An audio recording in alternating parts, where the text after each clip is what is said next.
জাতীয়তাবাদী ছাত্র দলের বিপ্লবী সিনিয়র যুগ্ম সাধারণ সম্পাদক আমার বাম পাশে জনাব শ্যামল মালুম এবং আমি সাংগঠনিক সম্পাদক আমানুল রহমান।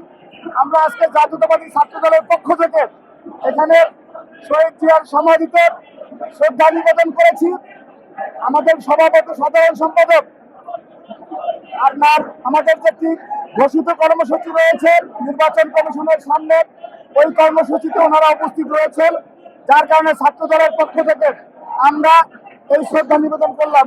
কেন্দ্রীয় সংসদের এই দুইজন নেত্রী আমাদের সাথে, কেন্দ্রীয় সংসদের আরো নেতৃবৃন্দ সহ বিভিন্ন ইউনিটের নেতৃবৃন্দ আছেন। আজকে বাংলাদেশ যে অবস্থায় রয়েছে সেইখানে শহীদ রাষ্ট্রপতি জিয়াউর রহমান বীর উত্তমের যে আদর্শ, সেই আদর্শ অত্যন্ত জরুরি এবং তাকে ধারণ করে যদি বাংলাদেশ আমরা এগিয়ে যেতে পারি তাহলে বাংলাদেশ তার অভিষ্ট লক্ষ্যে পৌঁছবে ইনশাল্লাহ। কারণ শহীদ রাষ্ট্রপতি জিয়াউর রহমান বীর উত্তম তিনি সবাইকে নিয়ে রাজনীতি করার যে মানসিকতা, সকলের অংশগ্রহণের এবং বহুত্ববাদের ভিত্তিতে একটি বাংলাদেশি জাতীয়তাবাদের যে মহান দর্শন তিনি প্রবর্তন করেছিলেন, সে বহুদলীয় গণতন্ত্রের যে রাজনৈতিক স্বরূপ উন্মোচন করেছিলেন, সেই শহীদ রাষ্ট্রপতি জিয়াউর রহমান বীর উত্তমের আদর্শকে ধারণ করলে আগামীতে নিশ্চিতভাবেই বাংলাদেশ তার অভিষ্ট লক্ষ্যে পৌঁছবে বলে আমরা মনে করি।